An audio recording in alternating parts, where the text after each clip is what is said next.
to a fantastic weekend. We're glad you're starting it with us here on Undisputed. I'm Jen Hale, that's Skip Bayless and Shannon Sharp. Good morning, guys. Good morning, Jen. Good morning. Allow me to be the first to wish Michael Jeffrey Jordan a happy 60th birthday. Way to go. You should have had some bronze. Huh?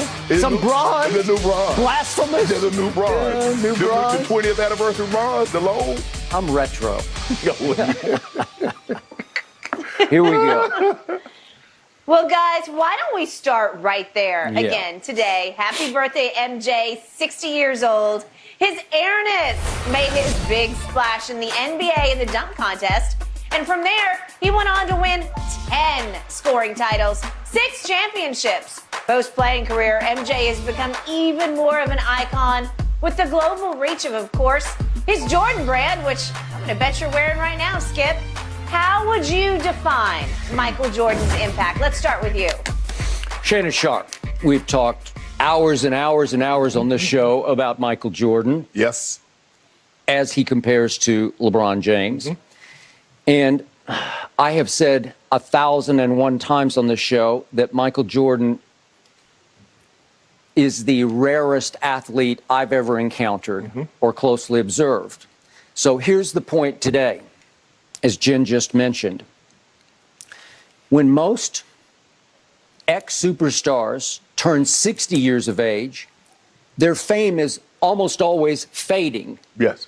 And Michael Jordan... Or faded. Faded. It's gone. It can be gone.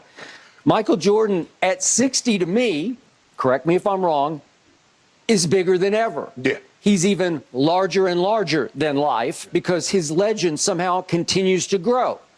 And I would like to thank LeBron James and you, LaShannon Sharp, because I do believe that the Michael versus LeBron GOAT debate actually keeps Michael's name more relevant than ever. Because we talk about him, it seems like every day on this show. So, as Jen pointed out, his sneaker line is hotter and hotter than ever, with retros dropping, it seems like, every other day. Yes. And you love them. You love your LeBrons, but you love these, and I live for them. And so the point is, he first wore the ones I just displayed, the ones in his rookie year. How many rookies have a shoe deal? I'll get to that in 1 second. But he wore them in 1984. We're almost 40 years later, and the legend grows. Right. So would you believe that about 6 weeks from today, a new movie is going to open called Air? Rarest Air, but it's Air, and it's about how Nike changed history by fighting to recruit Michael away from Adidas because he wanted to sign with Adidas. Right. And this movie is going to star Ben Affleck as Phil Knight, the CEO and impresario of Nike, and Matt Damon as Sonny Vaccaro, who was the sort of the Nike recruiter who brought him to Nike and went and knocked on the door of Michael's mother to say, hey, you need to do this. And Viola Davis, the great Viola Davis, is going to play Mrs. Jordan, Michael's mother. Yeah.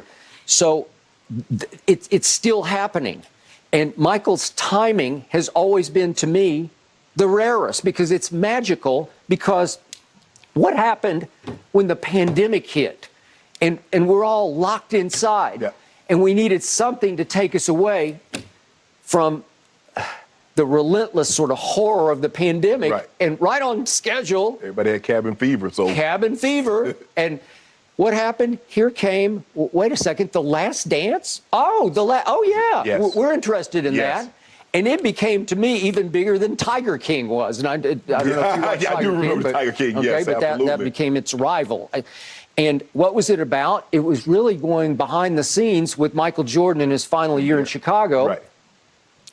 And he even prefaced it by saying, I'm not sure people are going to love me for this. Right. And he knew. He knew because you jumped all over it. We got to see the real Michael Jordan, the one I covered in 1998 in Chicago as the lead columnist of the Chicago Tribune. Not a nice guy behind the scenes. Not to be like Mike guy that was advertised. He's a ruthless cold-blooded, relentless basketball killer. Yes. And he drove his teammates nearly over the edge, but he drove them to championships. He did. Different ways to do it. Yeah. LeBron chooses another direction. Yes. LeBron's a really nice guy. Sometimes argue he's almost too nice of a guy. Right. And yet, somehow, Michael's legend grew. Somehow, I reflect back on his career and I say, right on time, he's a freshman at the school that you were the biggest fan of, North Carolina. Yep. And I was there in 1982 in New Orleans. I was courtside, and it was the greatest collection of college basketball talent I'd ever seen on one floor. Yes. Carolina versus Georgetown. And who hits the game winner? Yep. The kid made Right. and at that point, he was Mike Jordan, Right. and he became, after that night, what he was, Right. Michael Jordan. Yeah, you had 2 #1 overall draft picks, Patrick Ewing and James Worthy. I think Jordan went 3rd overall. I think Sam Perkins went top 5. they were loaded. And you have Sleepy Floyd, Sleepy Floyd was in became that a draft. very good NBA scorer. And everything seemed right on time all the way up to the 87 dunk contest when Michael was the first one to take off from the free throw line. Now it's just sort of commonplace, but he took off and it became that flying pose where it looked like he was literally flying. It was pose, Skip, because if you remember, I think it might have been 77. Dr. J took off from the free throw line. But somehow it didn't capture the imagination it was like Jordan this. when he took off because he had the ball like this, and it was almost like he was flying. He was flying, and right on time came. Do you remember? You're certainly old enough to remember this. The Mars Blackman Nike ads. It's got to be the shoes. It's Spike Lee, and he's kind of sitting on Michael's shoulder like a little spirit, you know. And money, it's got to be the shoes. Be the shoes. Well, it is. It's got to be the shoes, and it was the perfect branding of what became Jordan Brand because kids started thinking, if I buy those sneakers, I can fly. Yes. Right? Yes. And all of a sudden, that even took off. And then here came, it was, 96? Michael was the first, to me, the first superstar athlete to break completely out, to cross completely over, and to star in his own Disney movie. I mean, it's a cartoon movie, as you know. It's Space Jam. A lot of CG because he's in there with animation. But it was revolutionary. Yes. So here he went again. He's crossing over, breaking through, right on time. I'd never seen anything like that. I actually really liked it. Right. We went back and forth about LeBron. He pulled his off, okay? But the actors that I knew up to that point who'd been ex-athletes were Jim Brown, who had some pretty big roles. Yeah, the Dirty Dozen. He was pretty great. Absolutely. 100 Rifles. I just love that. I don't know if you remember that. But the point was that, and even O.J. Simpson, I know he's known for other things, but he was pretty great as an actor. Yeah. He could hold his own. Yeah. He was the first athlete, Skip, black athlete to have commercial success. Yeah. I mean, with the Hertz and the orange juice. For those old enough to remember, what a force O.J. was before that happened. Yeah, absolutely.